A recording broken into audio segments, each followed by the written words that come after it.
Address 35. Intolerance rebuked, faithfulness enjoined.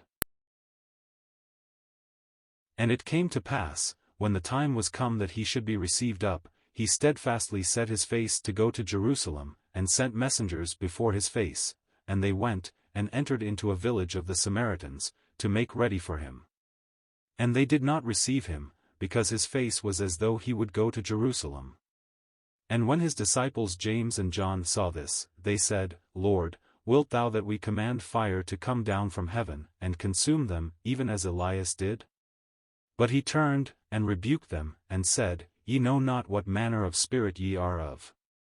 For the Son of Man is not come to destroy men's lives, but to save them.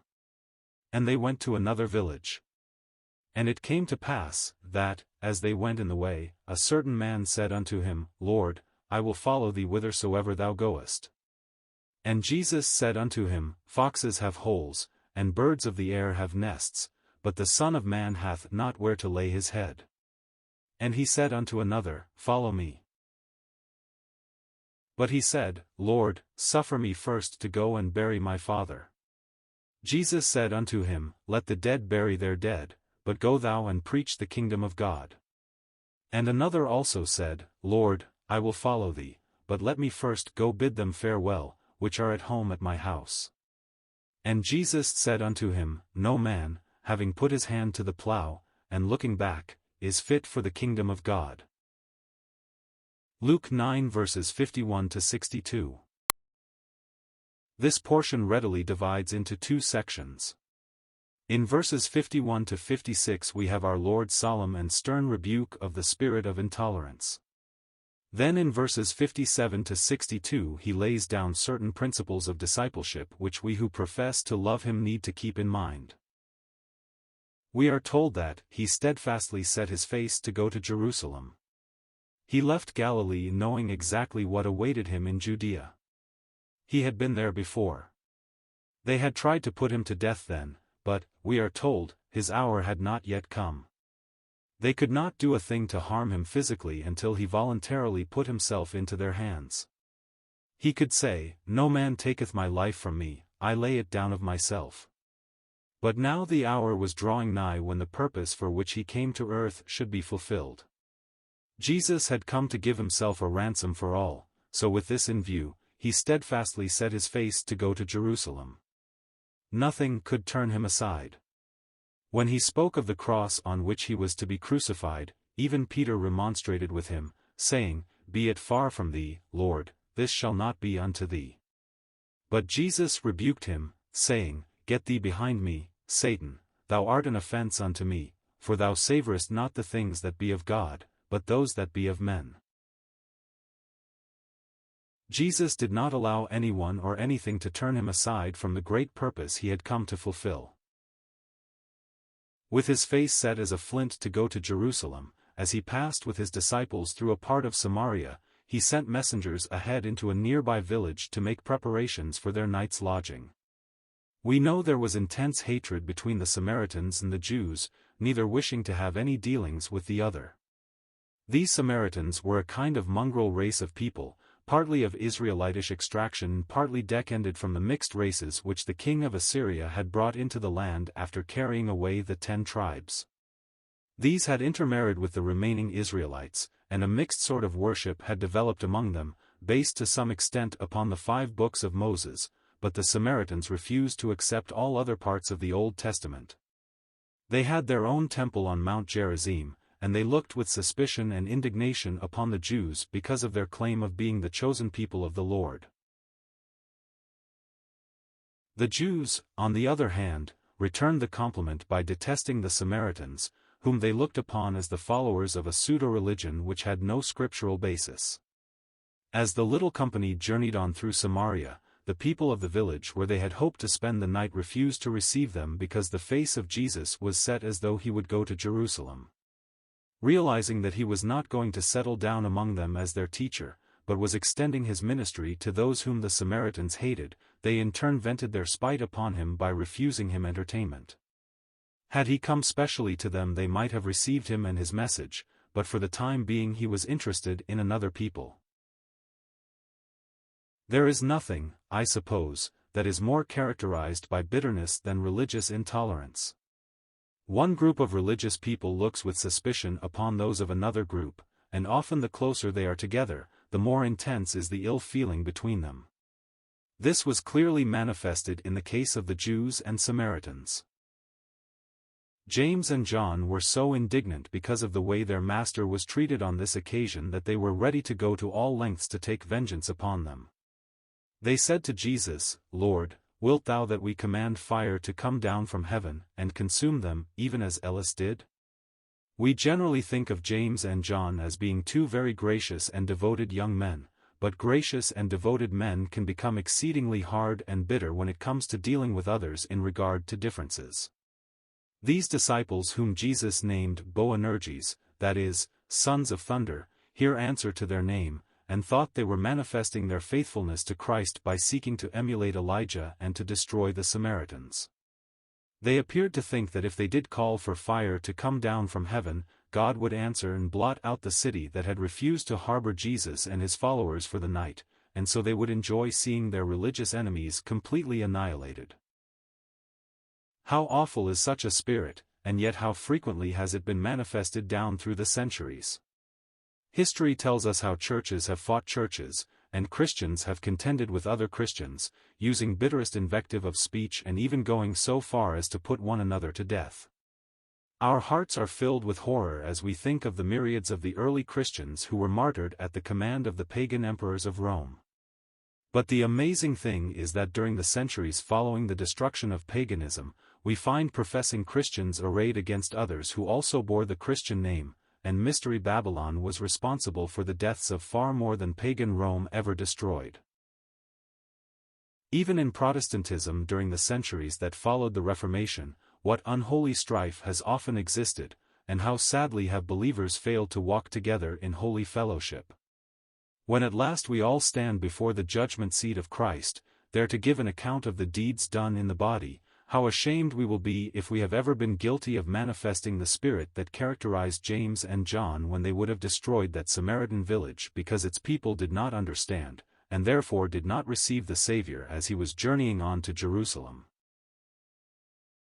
The compassionate heart of Christ spurned the suggestion of the two energetic disciples, and instead of giving them liberty to do as they desired, he rebuked them and said, "Ye know not what manner of spirit ye are of. For the Son of Man is not yet come to destroy men's lives, but to save them." These two disciples must have felt this stern reprimand keenly, and doubtless they learned a lesson through it which they did not soon forget. Now let us carefully consider for a few minutes the words of our Lord, for they embody a wondrous truth: the Son of Man is not come to destroy men's lives, but to save them. Elsewhere he said that he came not to condemn the world, but that the world through him might be saved. God, we are told, was in Christ, reconciling the world unto himself, not imputing their trespasses unto them. The Lord Jesus was on his way to the cross to bear the judgment due to sinners, therefore he could say to a poor, lost woman, "Neither do I condemn thee, go and sin no more." It is precious indeed to realize that. There's a wideness in God's mercy, like the wideness of the sea. There's a kindness in his justice, that is more than liberty. For the love of God is broader than the measure of man's mind. And the heart of the Eternal is most wonderfully kind. God looks with tender compassion upon men. Even though they have trampled upon his love and rejected his blessed Son, still his heart is going out to them, he is waiting for them to repent, and longing to save them. He is not willing that any should perish, but that all should turn to him and live. Oh, the wonder of his grace! To think that some of the worst enemies of the cross of Christ have been arrested by divine power and gloriously converted, and afterwards have become the greatest advocates of the salvation which the Lord Jesus has wrought out on Calvary. We think of Saul of Tarsus persecuting the Church of God, hailing believers to prison and condemning them to death, and yet at last stopped by the risen Christ on the way to Damascus, and his heart completely won for the Savior whom he had rejected so long. But there is something more here, I believe, in these words: the Son of Man is not come to destroy men's lives, but to save them, which is not involved in the deliverance from judgment. Many people have the idea that becoming a Christian means to lose all the joy of living, and to go on through the rest of one's days in a melancholy, gloomy kind of existence, afraid of this and afraid of that and, therefore, in constant distress of mind. This is but a caricature of real Christianity. When people think of following Christ as involving a life of constant struggle and repression, they fail to understand the blessedness of the new birth. No one enters into life in reality until he knows Christ. The unsaved may talk of seeing life, but actually they are but courting death. Only the one who has trusted Christ enjoys life at its best. It is in this sense that Jesus speaks when he said he came not to destroy men's lives. He did not come to take away from us all joy and happiness. He did not come to make his followers gloomy recluses, afraid to enjoy the good things that divine providence lavishes upon us. He came to give us to realize that it is only as we know God revealed in Christ that we get the best out of life.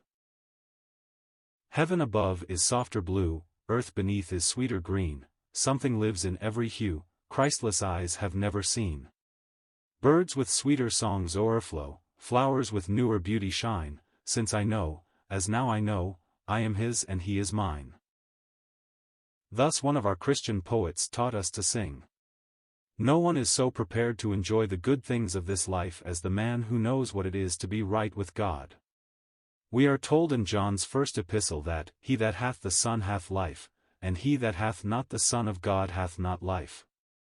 And with this divine, eternal life which is given freely to all who believe on the Lord Jesus Christ, there comes the capacity to enjoy all God's gifts and to recognize that they come down from him, a loving Heavenly Father who is deeply interested in everything that concerns the welfare of his own. When one comes to know Christ, the things that once seemed of value he discerns to be very unimportant, whereas things that at one time he shrank from he now learns to appreciate to the fullest possible way. In the next section we have our Lord once more laying down principles of discipleship which are applicable throughout the entire period until he returns again in power and glory. We read, "It came to pass, that, as they went in the way, a certain man said unto him, Lord, I will follow thee whithersoever thou goest." Here was a man who was evidently attracted by the grace of Christ. He came to Jesus apparently of his own accord, and declared his readiness to be identified with him, but the Lord Jesus immediately tested him by saying, "Foxes have holes, and birds of the air have nests, but the Son of Man hath not where to lay his head." It is as though he would say to this professed disciple, "If you follow me you must not expect earthly gain, I do not promise an easy time down here, I do not guarantee temporal comforts. I have no home myself, I, who came from heaven, I am walking through this scene as a stranger and I have no certain dwelling place, nor have I earthly riches to bestow upon my disciples, so if you are going to follow me, it means a life of self-denial, of self-abnegation all the way." Does this nullify what we have been noticing in connection with the previous verses? Not at all. For there is no happier life in this world than the life into which one enters when he takes his place in fellowship with Christ and goes through this scene as a stranger and a pilgrim. Conditions of discipleship have not changed, they are still the same as of old. To follow Christ does not ensure one a life of comfort and ease. Savonarola well said, "A Christian life consists in doing good and suffering evil." The more faithful we are to Christ the more we may have to suffer from the world, but we can go through this in fellowship with our rejected Lord, and find a joy in sharing his rejection that the soul can never find in the enjoyment of the world's favor. In this instance we do not know whether the man went on with the Lord or whether he turned disappointedly away. To another Jesus said, "Follow me," and the one addressed replied, "Lord, suffer me first to go and bury my father." But Jesus, as it were, said, "You must not put anything first. My claims are paramount to every other." This man said, as it were, "Yes, Lord, I love you, and I will be ready to follow you some day, but I have an aged father, and I cannot leave him until he passes away and I bury him, and when that takes place I will be prepared to follow you." The Lord answered, "Let the dead bury their dead, but go thou and preach the kingdom of God." In other words, it is as if he had said, if my message has touched your heart and soul, if I have won your trust and confidence, if you feel a divine call to represent me in Israel, do not wait until family circumstances change. Begin immediately to tell others what God has done for you and what He can do for them. I am afraid sometimes many of us have answered the Lord the way this man did. We have allowed the claims of kindred to come between us and the work of Christ, but it must be Christ first, then everything else will follow in its right place. A third man came up and said, Lord, I will follow thee, but... Stop there for just a moment. This little word of 3 letters has robbed many of their souls and hindered them from giving their lives to Christ. Is it hindering you? What is the "but" you have in mind? I will follow thee, but I cannot give up this, or that, or something else. Is that it? I will follow thee, but I cannot yield wholly to thee on some particular point. What is the "but" that is hindering you? This man said, Lord, I will follow thee, but I must return and settle things up with the folks at home. I am not ready to follow you yet, I must go and talk it over with them first. He had to learn that the claims of Christ were paramount to every other. Jesus said to him, No man, having put his hand to the plow, and looking back, is fit for the kingdom of God. Oh, that we might all realize this more and more, and that Christ might ever have the preeminent place in our hearts and lives.